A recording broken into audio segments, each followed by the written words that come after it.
사도행전 2장 2절 5절 말씀. 스데반이 이르되 여러분 부형들이여 들으소서. 우리 조상 아브라함이 하란에 있기 전 메소포타미아에 있을 때에 영광의 하나님이 그에게 보여 이르시되 내 고향과 친척을 떠나 내가 내게 보일 땅으로 가라 하시니 아브라함이 갈대아 사람의 땅을 떠나 하란에 거하다가 그의 아버지가 죽음에 하나님이 그를 거기서 너희 지금 사는 이 땅으로 옮기셨느니라. 그러나 여기서 발붙일 만한 땅도 유업으로 주지 아니하시고 다만 그 땅을 아직 자식도 없는 그와 그의 후손에게 소유로 주신다고 약속하셨으며. 아멘. 오늘 본문의 말씀을 통해서 가문의 몰락에 시작된 민족의 태동이라는 그런 주제로 함께 말씀을 나누려고 하는데요. 좀 살아가기 좀 힘들지요. 그리고 계속적인 어떤 경제적 상황이 상당히 힘들어가는 그런 과정들이라 여러분들의 삶이 결코 쉽지만을 않을 거라고 봅니다. 어때요? 인생살이 살만합니까? 라고 질문할 때에 나의 입에서 또 나의 마음에 나오는 고백은 살만하다고 할지 좋겠습니다 할지 모르겠어요. 그래서 우리는 우리 자신을 한번 이렇게 좀 돌아봤으면 좋겠습니다. 내가 어떤지. 제가 이런 서론을 꺼내는 이유는 오늘 본문에 나오는 한 사람에 대한 이야기가 바로 그 같은 삶의 역사가 있었기 때문에 그래요. 2023년을 우리가 살아가면서 이 한 해가 우리에게는 복잡하고 또 그리고 무겁고 또 그러면서 불구하고 또 소망 있는 분들은 소망을 갖고 또 비전을 갖고 꿈을 갖고 나아가는 분들도 있고 다양한 이 한 해를 각자의 생각 속에서 시작하고 살아가겠지만 어쨌든 오늘 이 주일을 통해서 두 번째 메시지 나를 통해 역사하시는 하나님의 역사를 우리가 보기 위해서 오늘 이 아브라함이라는 사람을 함께 나누려고 합니다. 이스라엘 백성도 너무나 잘하는 사람 중에 하나지요. 아브라함. 다윗과 비교해도 될 만큼 그렇게 이스라엘 백성들에게는 아브라함 하면 절대적인 그러한 시조고 민족의 조상이지요. 너무나 잘하는 대상이기도 하고.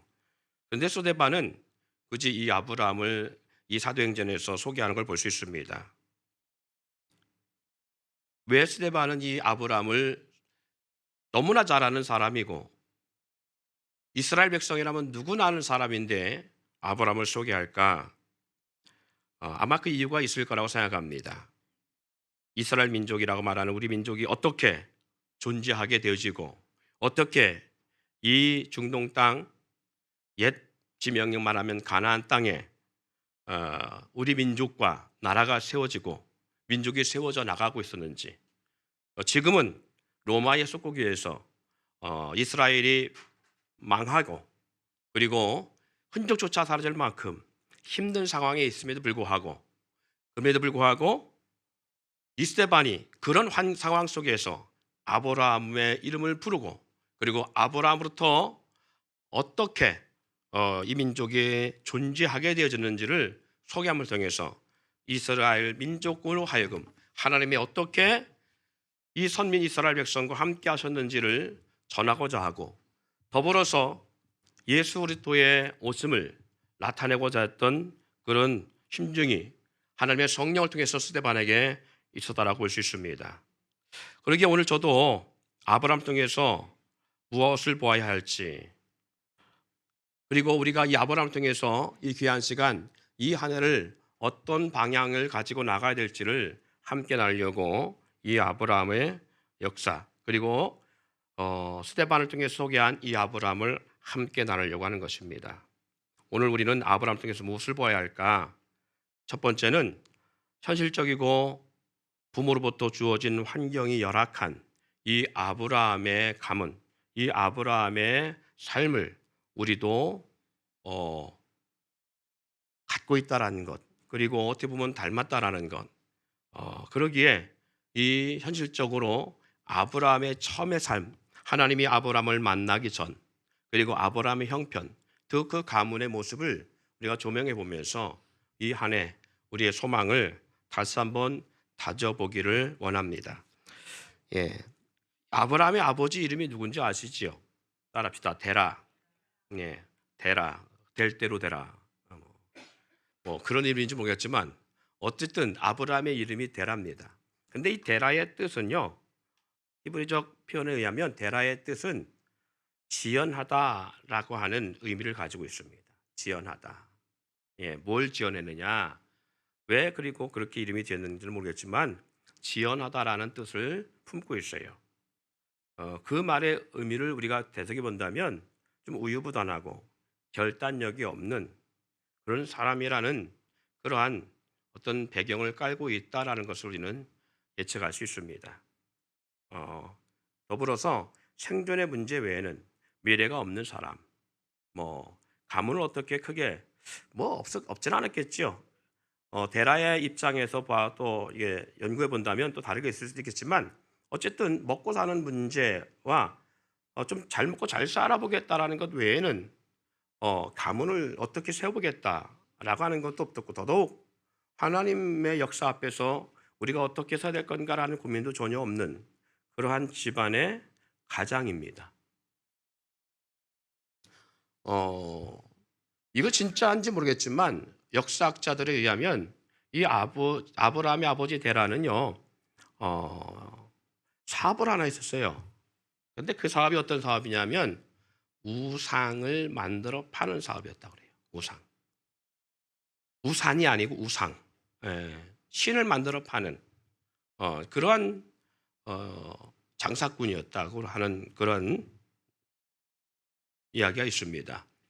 우상 숭배자로 남을 속여 돈을 버는 그 돈을 가지고 어떻게 보면 가정을 꾸려가는 그런 사람이었는지 모르겠어요. 그래서 우상을 숭배하고 우상을 만들어 어떤 형상을 만들어 그것으로 사업을 하고 돈을 버는 그런 사람으로 알려져 있습니다. 예, 그러니 하나님의 백성인데 불구하고 하나님을 찾지 아니하고 우상을 숭배하는 사람, 우상을 만들어 팔고 그걸 갖다가 수입을 올리고 생계를 유지하고 살아간다. 좀 그렇잖아요. 근데 이 말이 저는 맞지 않지 않나라는 생각도 해봅니다. 왜냐하면 약속의 땅 가나안에 이스라엘 백성들이 아브라함이 이르렀을 때에 기근이 들어서 애굽에 내려가게 되어지는 역사들을 보게 되어지고 그리고 그 후에 올라와서 조카 롯이 전쟁에 끌려가게 되어지고 그리고 조카 롯을 구해 오는데 318명이라고 하는 자기 집의 식솔 종들이죠. 건강한 종들을 데리고 그 조카를 전쟁 가운데서 건져오는 모습을 보면 상당히 많은 식솔과 재산이 있었다라는 반증이 되어져요. 그렇다면 부모로부터 받고 그 고대에는 그런 직업이 이렇게 부모로부터 할아버지로부터 그 조사로부터 이렇게 갖고 있는 직업을 가지고 살아가잖아요. 그렇게 하는데 과연 우상 숭배했던 그래 우상을 만들어 팔았다라고 학자들이 말하는 그것이 맞나 하는 생각도 해봐요. 네, 그래서 저는 이 아브라함이 목축업을 했었음을 분명히 알 수 있는 것처럼 그 아버지 때에도 목축업을 했던 민족이 아닌가라는 생각을 해봅니다. 어쨌든 간에 성경 속에서 우리가 분명히 알 수 있는 것은 이 집안의 형편을 우리가 좀 알았으면 해요. 이 집안의 형편을 가만히 보면요, 이 집안이 몰락해가는 상황의 집안임을 우리는 알 수 있습니다. 세 아들이 있었는데 이 세 아들 자체가 좋지 않은 유전적 계보를 갖게 되어져요. 첫 번째, 지금 소개하고 있는 아브라함은 사라를 통해서 장가를 갔지만 70이 넘도록 자녀가 없는 무자한 자녀를 낳지 못하는 그런 상황에 가정이 됐고요. 또한 세 명의 형제 가운데 또 하나는 둘째인 나홀은 하란이라고 하는 동생, 자기 남동생, 동생에서부터 얻은 딸을 취하여서 결혼하여 가정을 이룹니다. 그러니까 다른 사람과 결혼한 게 아니라 그 당시 때는 그게 가능했는가 봐요. 고대에서 그것은 집안 내에서 집안의 사람과 결혼하기 가능했는가 봐요. 그래서 동생의 딸을 취하여 결혼하고 가정을 이루어요. 그러면 세 번째 하란이라는 동생은 어쨌느냐? 데라인 아버지보다 일찍 세상을 떠납니다. 이게 이 집안의 상황이에요. 네. 그러니까 어떻게 보면 이 집안이 상당히 아름다웠고 소망적이고 희망적이고 뭐 이런 집안이 아니고 기울어져 가는 집안이라는 사실을 우리는 주목해 볼 수가 있어요. 더구나 70이 넘도록 자식을 갖지 못하는 아브라함의 부부들을 모습을 봐도 이제 그냥 어떻게 보면 끝나는 거잖아요. 한번 생각해 보자고요. 물론 재산적으로는 물질적으로는 여유로울 수 있는지 모르겠어요. 여유로운 삶을 사는지는 모르겠지만 그런데 문제는 집안의 젊은이들이 사라지고 있다는 거예요. 세 형제가 전부 다 나이를 먹어가는데 그중에 한 형제는 일찍 죽어요. 그리고 아브라함의 가정은 자녀가 없어요. 그리고 둘이 작고 두 부부가 나이가 먹어 70이 넘은 상황으로 치닫고 있죠. 하나님이 이스라엘 백성들 가운데 범죄하여 심판하실 때에 하셨던 방법 가운데 하나가 뭐냐면 이런 말씀을 예레미야 9장 21절에 하십니다. 무릇 사망이 우리 창문을 통하여 넘어 들어오며 우리 궁실에 들어오며 밖에서는 자녀들을 거리에서는 청년들을 멸절하려 하느니라. 예, 사망이 창문을 통해서 들어와서 뭘 어떻게 하냐? 자녀들과 청년들이 거리에서 멸절되어진다는 거예요. 예, 그러니까 젊은이들 다음 세대가 사라져가는 것이죠. 다음 세대가 소멸되어지고 다음 세대가 없다라는 거예요. 그래서 대를 이을 수 있는 상황이 아니라는 거예요. 이것은 뭐냐? 불행입니다. 소망이 없는 것을 말하고요. 하나님이 이스라엘 백성들이 범죄하고 저들이 불의할 때에 하나님이 이스라엘 백성들을 향하여 하셨던 진노의 말씀이에요. 그러니까 희망이 없는 삶이지요. 소망 없는. 아무리 재산이 많으면 뭐 하겠습니까? 아무리 내가 큰 기업을 이루면 뭐 하겠어요? 물려줄 자손이 없고 물려준 대가 없다면 그건 누구 것이 되어져요? 다른 사람의 것이 되어지죠. 자녀가 없다면 다른 사람의 것이 되어져요. 여러분이 만약에 그런 상황이면 어떻게 하겠어요? 여러분들이 우리나라 대기업처럼 정말 아무것도 없이 빈손에 시작해서 큰 기업을 이루었는데 물려줄 자손이 없어요. 그럼 그 재산이 다 누구게 돼? 예. 타인의 것이 되어지죠. 그럼 뭘 굳이 이렇게 열심히 돈을 벌어요? 사회 환원하고 그리고 사회 속에 큰 어떤 그런 선한 행위를 위해서요? 모르겠어요. 별로 제 입장에서는 좀 소망이 없을 것 같다 생각이 들어요. 반면 희망의 어떤 모습의 가정들은 다음 세대가 건강하다는 거지요. 심지어는 이사야서를 통해서 하나님은 영원한 나라에 대해서 이렇게 소개합니다. 새하늘과 새 땅에 대한 예언의 말씀 속에 보면 이사야 65장 20절에 이렇게 말하고 있습니다. 거기는 날수가 많지 못하여 죽은 어린아이와 수완이 차지 못한 노인이 다시는 없을 것이라. 곧 100세에 죽는 자를 젊은이라 하겠고 100세가 못되어 죽는 자는 저주받은 자이리라. 이렇게 말씀하고 있어요. 결국은 뭐냐? 어린아이, 수완 차지 못한 노인이 다시 없다라는 것은 늘 노인들이 없다라는 거예요. 노인들이. 그리고 다 젊다라는 거예요. 늙지 않는다라는 표현이에요. 늙지 않는다. 성경에 이렇게 저주받은 집안 같은 한 족속이 있었어요. 나옴이라고 하는 가문이고 가정인데 풍운을 품고 베들레헴에 기근이 들어서 생활하기가 어려우니까 모압이라고 하는 그런 지역으로 이주를 합니다. 이 가문이, 이 가정이. 근데 문제는 거기서 이주에 살면서 10년 넘게 살면서 나오미는 자기 남편을 잃고 두 명의 아들이 있는데 이 마련과 기론이라는 두 아들이 있었는데 두 아들을 장가 보냈는데 문제는 두 아들마저도 젊은 나이에 죽습니다. 단명합니다. 그래서 세 명의 과부만 남아요. 이 세 명의 과부만 남는 이런 가정 속에서 나오미가 부부 생활을 청산하고 다시 베들레헴으로 올라올 때에 룻이라는 며느리만 데리고 올라오지요. 그리고 자기의 고향에 와서 자기의 가까운 지인들에게 나를 나오미라 하지 마라, 말하라 하라 그렇게 표현합니다. 고통의 사람, 괴로움의 사람이다 그런 의미를 표현해요. 예, 자손이 없다라는 것은 고통이고 또 한편으로는 괴로움일 수 있어요.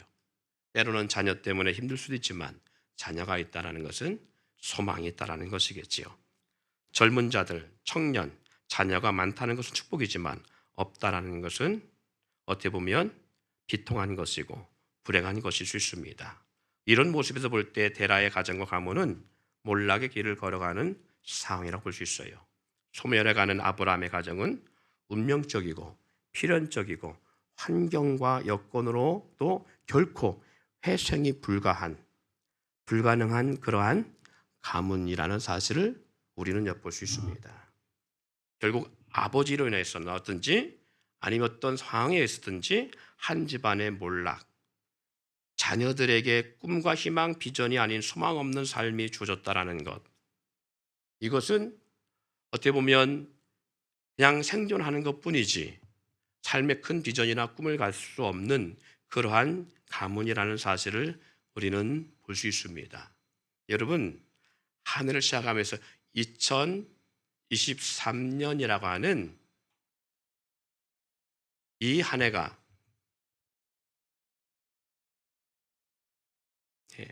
2023년이라고 하는 이 한 해가 여러분에게는 얼마나 소망이 있고 꿈이 있는 한 해입니까? 그리고 내 인생을 돌아봤을 때 그리고 내 인생의 앞으로 얼마나 비전이 있고 꿈이 있는 인생같이 여러분은 그렇게 느껴지십니까? 자기네 인생 소중한 거잖아요. 내 인생 소중한 거고 내 인생은 귀한 것이고 그리고 내가 없다면 사실 세상도 의미 없는 거잖아요. 내가 없는데 이 세상에 무슨 의미가 있겠어요? 내가 어려운데 잘 사는 사람 사는 세상에 뭐가 나에게 크게 소망이 있어 보이겠어요? 내 삶이 피폐하고 내 삶이 어려운데 다른 사람이 행복하게 살아가는 것이 뭐가 그렇게 소망이 내 자신에게 소망으로 와닿겠어요? 중요한 것은 나라는 존재를 놓고 봤을 때 나는 내일 희망이 있느냐, 나는 내일의 기대치가 있느냐, 이 한 해의 기대치가 있느냐라는 거예요. 기대를 갖고 사는 사람이 있는가 하면 믿음을 갖고 사는 사람도 있겠지만 포기하고 살아가는 사람도 있을 거예요. 어때요? 여러분의 가정, 여러분의 집안, 내 가족을 봤을 때, 내 자녀를 봤을 때 희망이 있어요? 소망이 있어요? 기대가 가요? 기대가 가기를 소망합니다. 근데 이것은 뭐 그렇게 강요하라고 그렇게 하기를 원한다고 되는 건 아니에요. 그죠? 네, 분명한 건 그렇게 될 수 있다. 뭐 그렇게 입술로 하기를 원합니다 해서 돼서 되는 건 아니에요. 우리가 어떤 것을 뭐 들은다 지식으로 되는 것도 아니고 강요되는 것도 아니고 그게 되는 게 아니더라고요. 하나님의 역사하심이 있어야 돼요. 나를 통해 하나님의 일하심이 있어야 돼요. 희망과 빛이 전혀 없는 이러한 가정 인생에 하나님이 어떻게 역사하는지를 한번 보세요. 이렇게 절망적인 아버지가 우상숭배로 인해서 자녀들이 그런 고통을 당하는 건지 왜 단명하며 왜 자손이 끊어지는 그런 가문으로 전락해야 하는지는 모르겠어요. 그 원인은 정확하게 분석할 수 없지만 그럼에도 불구하고 이 희망이 없는 그리고 소망이 없는 결코 회생이 불가한 어떻게 회생하겠어요?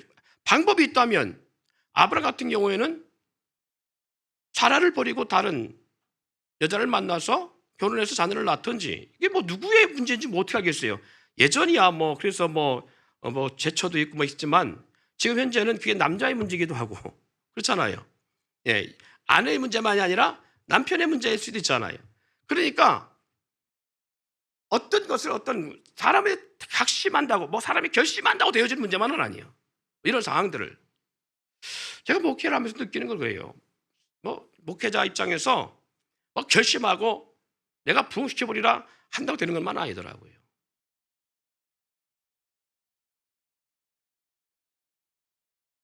개척 23년 만에 반주자 없이 주일 예배 드리는 건 또 처음이요. 예.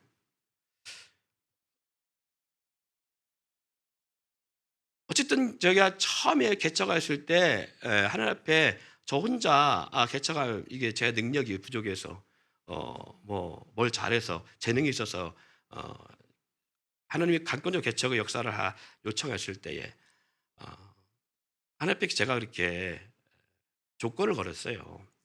찬양팀을 만들어 달라고. 하나님 찬양팀을 해 주시면 제가 개척하겠습니다. 목회해 보겠습니다. 그래서 사실 찬양팀이 제일 먼저 세워졌어요, 우리 교회가.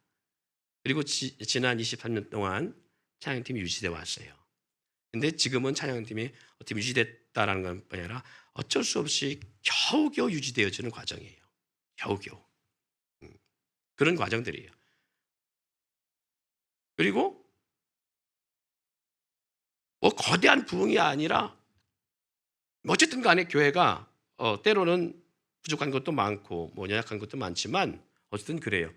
그럼에도 불구하고 내가 막 결심했다고 뭐 해봅시다. 뭐 연초부터 뭐 화이팅 뭐 해보고 뭐 이게 뭐 안 해본 게 없죠. 뭐 별거 저희도 열심히 구호도 해보고 다. 근데 그래서 되는 건 아니에요. 그래서 되는 것만은 하나님의 임재가 있어야 돼요. 이 아브라함의 가정에, 아브라함 인생 속에서 우리는 그걸 엿볼 수 있습니다. 전혀 회생이 불가한 이런 가정, 70이 넘어서 고령화가 되어져 가는 이 부부 사이, 그리고 집안의 몰락이 눈앞에 펼쳐져 있는 이 가정 가운데, 첫 번째, 하나님이 주목하셨다는 사실. 그리고 하나님이 그 아브라함을 찾아오셨다는 거예요. 그리고 아브라함을 이끄시고 있다는 사실. 우리 창세기 12장에 보면 이렇게 말씀하고 있잖아요. 너는 너의 본토 친척 아비 집을 떠나 내가 내게 지시할 땅으로 가라. 내가 너를 열국의 아비가 되게 하고 내 이름을 창대케 하리니 너는 복의 근원 되게 할 것이다. 무자한 가운데 고령의 나이가 되어져서 더 이상 아이를 가질 수 없는, 그리고 지금까지도 아이를 소원했고 자손이 있기를 원했지만 그 자손을 가질 수 없는 이 부부 가운데, 그리고 그런 집안 가운데, 데라의 가문 가운데 하나님은 이 아브라함을 찾아오시고, 그리고 아브라함을 만나주시고 아브라함을 부르시고 아브라함에게 말씀하십니다. 그리고 말씀대로 그를 메소포타미아, 그 거대한 도시 속에 두지 아니하시고 하나님은 전혀 모르는 땅 가나안으로 그를 옮겨가십니다. 그래서 아브라함은 이렇게 표현합니다. 갈 바를 알지 못했다고요. 갈 바를 알지 못했다고요. 여러분, 2023년 갈 바를 알면 쉬워요. 근데 여러분은 갈 바를 알고 있나요? 내가 방향이 정확한가요? 그리고 내가 계획하고 내가 세운 대로 그렇게 잘 진행되어 가고 있나요? 아니요. 저는 한 주만에도 무너지더라고요. 안 되더라고요. 오늘 아브라함도 마찬가지였을 거예요. 근데 왜 데라가 지연하다라고 말을 의미를 갖고 있다는 말은 바로 그거예요. 갈대아 우르에서 아브라함 불렀는데, 그런데 아브라함이 뭐라고 했어요? 본토 친척 아비 집을 떠나라고 했는데 아브라함은 그 말씀을 순종하지 못합니다. 그리고 아버지 데라와 조카 롯을 데리고 떠납니다.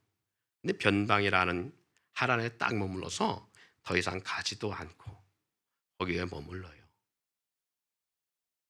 누가 머물르게 했을까? 제가 볼 때는 데라인 것 같아요. 그래서 하나님은 이 데라를 데려가신 후에 다시 아브라함을 찾아오십니다. 그래서 오늘 말씀한 게 지금 그 말씀이에요. 여러분 부영들이 들으셔서 우리 조상 아브라함이 하란에 있기 전, 그러니까 하란에 있었다는 얘기예요. 근데 어디서부터 하나님은 이 아브라함을 찾아오셨느냐? 메소포타미아, 갈대아 우르에서부터 찾아오셨다는 거예요. 갈대아 우르 우상의 도시에 찾아오셔서 거기서 하나님이 그에게 나타냈다라는 거예요. 가라고.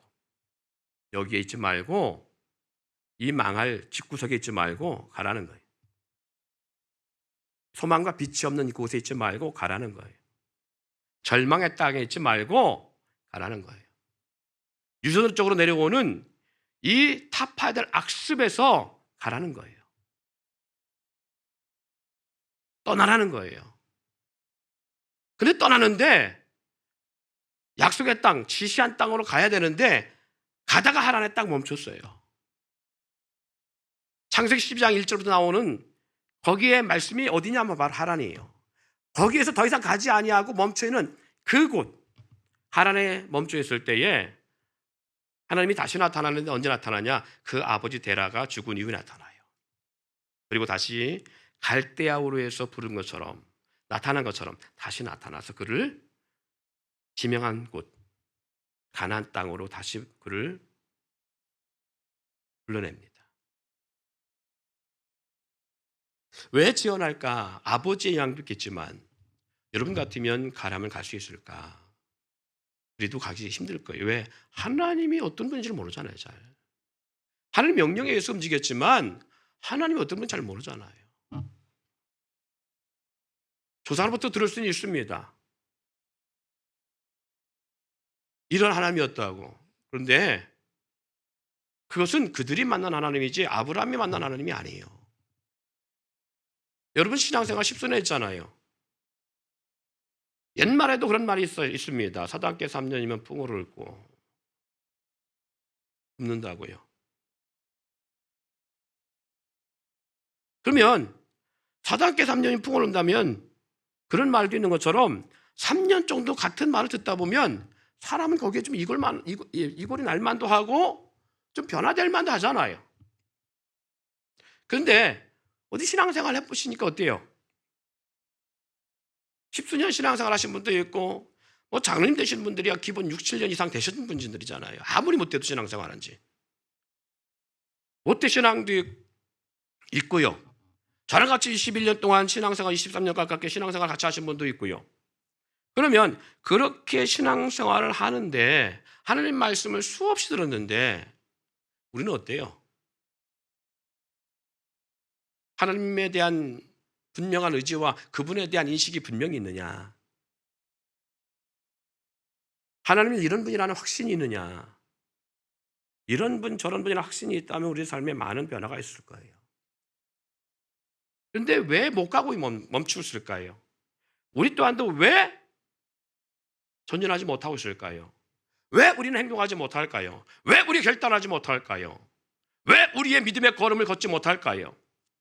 요단강가에 있는 이스라엘 백성들처럼 광야 40년을 경험한 그들이 요단물을 밟고 살았을 때에 언약궤를 메고 서서 밟을 때에 요단강물이 물러서 멈춘 것처럼 왜 결단이 없을까요? 왜 행동하지 못할까요? 하나님이 어떤 분인지 잘 모르기 때문에 그렇습니다. 이 말은 즉 하나님에 대한 지식이 없어서가 아니라 하나님을 내가 만나지 못했기 때문에 그래요. 왜 우리 삶이 하나님의 영광 때문에 살지 못하느냐? 내가 하나님을 다이렉트로 만나지 못하기 때문에 그래요. 우리가 헌신하지 못하는 이유, 우리 결단하지 못하는 이유, 주의 일을 귀하게 보지 못하는 이유, 하나님의 일을 우선시되지 못하는 이유, 하나님이 하시면 된다라는 이 확고한 의지가 없는 이유는 내가 하나님을 만나지 못하기 때문에 그래요. 하나님을 만난 사람은 그걸 합니다. 하나님을 만났기에 하나님이 찾아오셔서 하나님을 만났기에 갈대아우르에서 움직였고요. 하란에서 멈춰섰지만 다시 하나님이 그를 찾아와 그를 만나고 그에게 말씀하셨기에 아브라함은 행동할 수 있었어요. 그래서 갈 바를 알지 못하지만 하나님의 명령과 하나님의 말씀과 하나님의 인도에 의해서 약속의 땅으로 그가 걸어가게 되는 걸 볼 수 있습니다.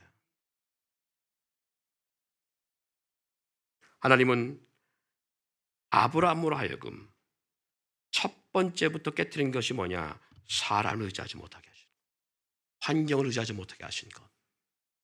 그래서 철저하게 내 곁에서 사람이 떠나고 철저하게 의지했던 사람부터 배신을 당하게 하시기도 하시고 철저하게 사람으로부터 나를 분리시킵니다.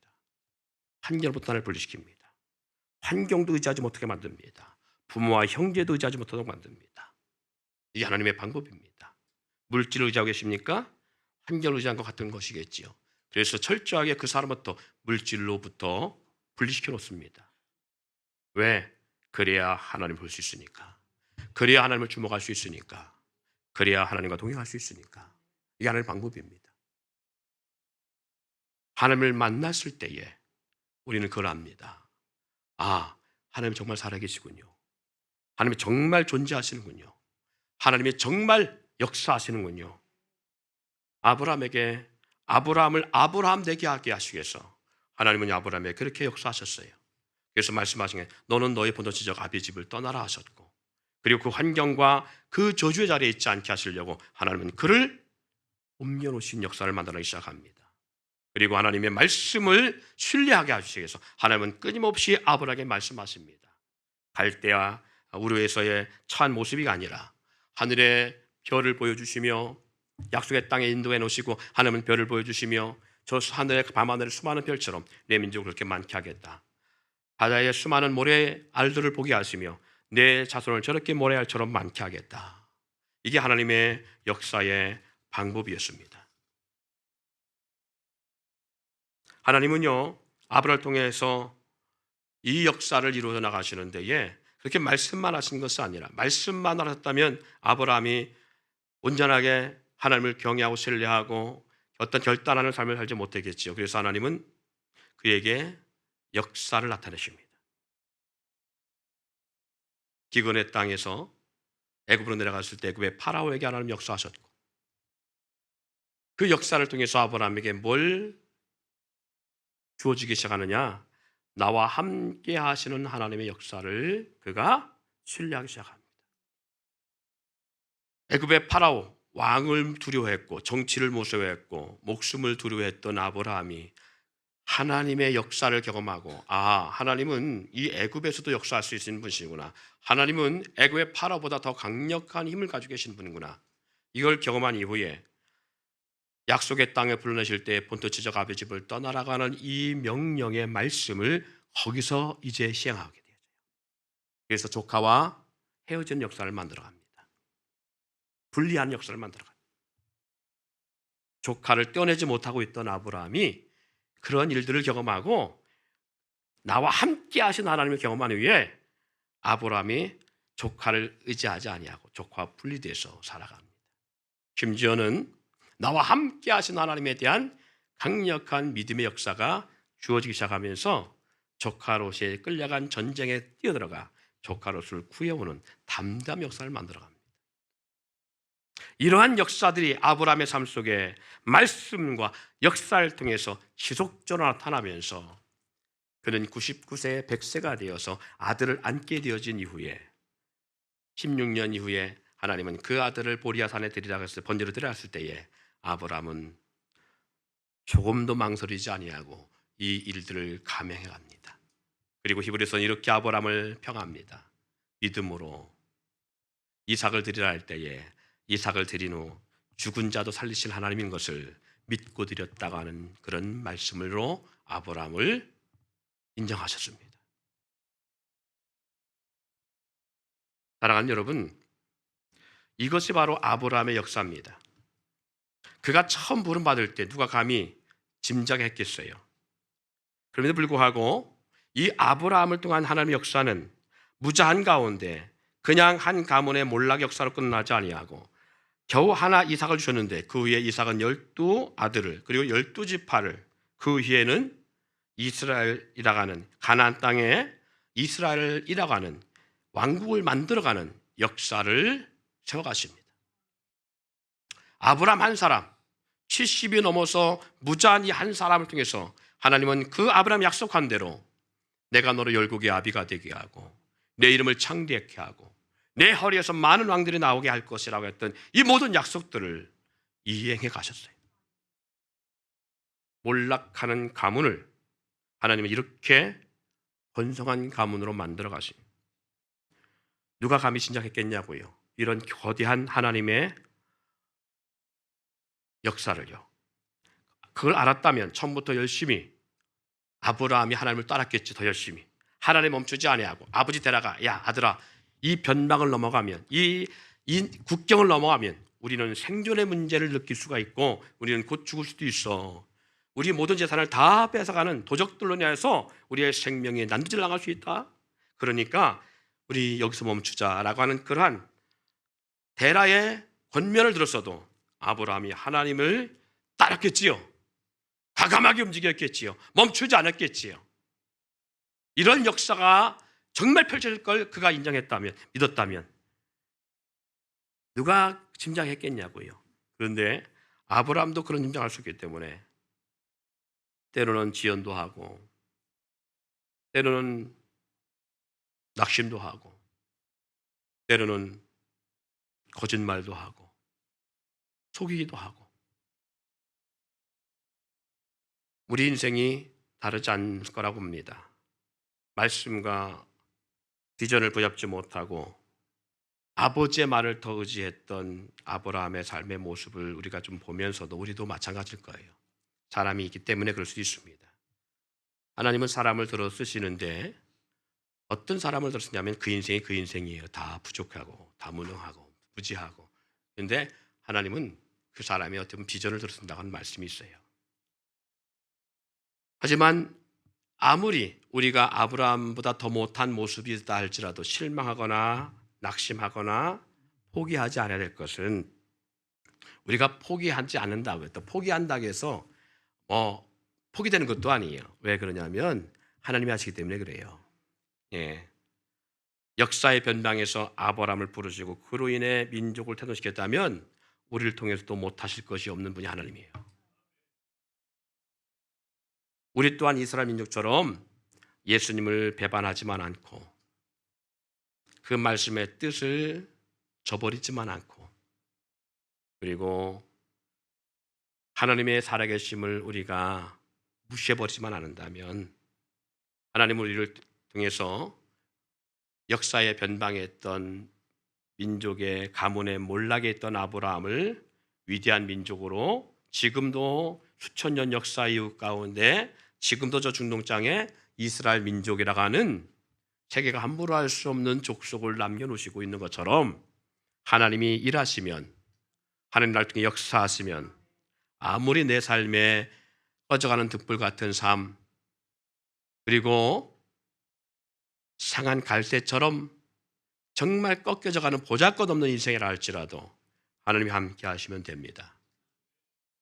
오늘 이 자리에 있다라면 하나님이 지금 저와 여러분을 부르시고 있는 것이고 하나님이 우리를 찾아오신 것이고 우리와 동행하고 있다는 것이고 이 말씀을 듣고 있다면 하나님이 아브라함에게 찾아오셔서 말씀하신 것처럼 종을 통해서 하나님이 여러분에게 말씀하고 있는 것이라는 사실을 잊지 않기를 바랍니다. 이사야 14장 26절 27절에 이런 말씀이 있습니다. 만군의 여호와께서 맹세하여 가라사대 나의 생각한 것이 반드시 되며 나의 경영한 것을 반드시 이루리라. 더불어서 이사야 14장 26절 17절 좀 전에 24절 했네요. 27절에 이것이 온 세계를 향하여 정한 경영이며 이것이 열방을 향하여 편손이라 하셨나니 만군의 여호와께서 경영하였은즉 누가 능히 이것을 패하며 그 손을 펴셨은즉 누가 능히 이것을 돌이키랴. 하나님의 경영은 누구도 막을 수 없음을 말씀하고 있지요. 하나님은 아브라함을 주목하셨습니다. 그리고 아브라함을 찾아오시고 부르셨습니다. 그리고 하나님이 아브라함에게 비전과 계획을 선포하셨고요. 그 뜻을 이루기 위해서 지속적으로 말씀하시며 그를 인도하시고 모든 대적을 물리치시고 결국 당신의 비전을 그를 통해 이루겠다는 모든 것들을 다 이루어졌습니다. 하나님은 처음 말씀하심처럼 바다의 모래같이 그 민족을 많게 하셨고 별과 같이 장대하게 하셨고 열왕이 그의 허리에서 나왔고 열국이 그 자손 가운데 번성하게 되어지고 하나님은 아브라함과 함께 하신 모든 약속을 다 성취해내시고 약속을 이루어내셨습니다. 모처럼 반드시 되며 나에게 경영하는 것이 반드시 이루리라. 누구도 그를 막을 수 없다 하신 것처럼 하나님이 행하시고자 하는 것을 아브라함이 자신이 그렇게 하지 않으려고 했었다 할지라도 주변에 많은 사람들이 그로 하여금 그렇게 못하게 하셨다 할지라도 하나님은 하나님의 방법으로 만들어 가셨음을 볼 수 있습니다. 하나님은 우리에게도 분명 아브라함의 유배복을 주셨음을 약속하고 있습니다. 하나님의 언약의 약속입니다. 이 놀라운 약속을 이루기 위해서 우리를 부르시고 오늘 여기에 여러분과 저를 세우셨습니다. 그렇다면 오늘 우리가 사람으로서 하나님을 따르는 저와 여러분들이 나의 환경, 생사의 문제가 될 수 없음을 우리는 인지할 수 있기를 원합니다. 내 몸과 내 재능, 소유한 그 무엇도 나를 변방 끝에 있는 나를 세우지 못한다 할지라도 하나님은 그것으로 하는 것이 아니라 하나님의 방법과 하나님의 능력과 하나님의 역사로 우리를 만들어 가세요. 우리는 가끔 있습니다. 뭘 잊느냐? 하나님의 능력을 잃어버리고 오히려 뭘 믿느냐 하면 물질을 믿고 상황을 믿고 형편을 믿고 사람을 믿고 자기 재능과 자신의 능력을 믿는 경우가 많아요. 그런데 이 모든 것들이 할 수 없는 것을 하게 할 수 있는 것들이 아닙니다. 왜 우리가 낙심하느냐 하면 내가 믿었던 것들로 인해서 안 됐기 때문에 우리는 낙심하게 되어지고 좌절하게 되어져요. 그런데 하나님은 이걸 통해서 우리가 신뢰하고 믿고 설려고 하는 것을 알기 때문에 하나님은 그것들을 다 우리에게서 분리시켜 놓으시고 하나님의 방법, 하나님을 신뢰하고 역사하게 만들어 오셔서 하나님의 방법으로 우리를 이끌어 가신다는 사실을 기억하시고 좋은 환경도 잠시고요.